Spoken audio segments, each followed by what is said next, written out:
जय श्री कृष्णा, राधे राधे। इस दिव्य यात्रा में आप सभी का स्वागत है।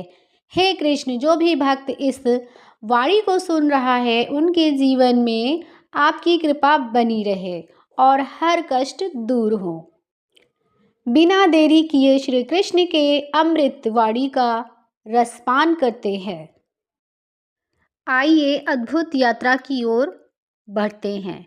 श्री कृष्ण कहते हैं, ईर्ष्या करने वाला व्यक्ति यह सोचने लगता है कि उसका जीवन दूसरों की तुलना में अधूरा है, जबकि सच्चाई यह है कि हर किसी का जीवन अलग होता है। उसकी यात्रा और परिस्थिति भिन्न होती है। जब हम दूसरों की राह को देखकर अपने कदम बढ़ाने की कोशिश करते हैं, तो हम अपनी असली पहचान को खो देते हैं। यदि सफलता प्राप्त करनी है, तो बिना किसी इच्छा के अपने कर्मों पर ध्यान देना आवश्यक है। इच्छा करना कोई समस्या नहीं है, लेकिन जब इच्छा किसी वस्तु या उपलब्धि के प्रति आसक्ति बन जाती है, तो वही पीड़ा का कारण बनती है। सफलता का मार्ग इस बात पर निर्भर करता है कि हम अपने कार्यों को कितनी निष्ठा और समर्पण के साथ करते हैं।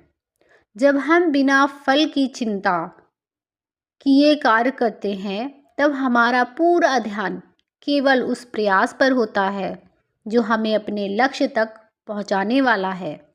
यही कारण है कि जो व्यक्ति केवल परिणाम की इच्छा में डूबा रहता है, वह अक्सर असफल हो जाता है, क्योंकि उसका ध्यान प्रक्रिया पर नहीं बल्कि सिर्फ अंत पर होता है।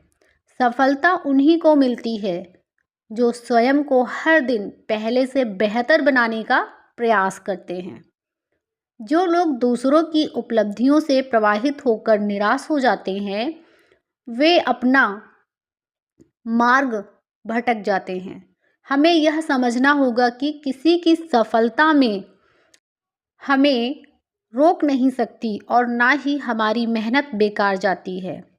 जब हम अपने कर्म में ईमानदारी और समर्पण रखते हैं, तब समय के साथ परिणाम भी हमारे अनुकूल होने लगते हैं। बिना किसी इच्छा के कार्य करने का अर्थ यह नहीं कि हमें कोई लक्ष्य नहीं रखना चाहिए, बल्कि इसका अर्थ यह है कि हमें अपने प्रयास को सर्वोपरि रखना चाहिए और फल की चिंता से मुक्त रहना चाहिए। ईर्ष्या से बचने का सबसे अच्छा उपाय है कि हम अपने स्वयं के सफ़र पर ध्यान केंद्रित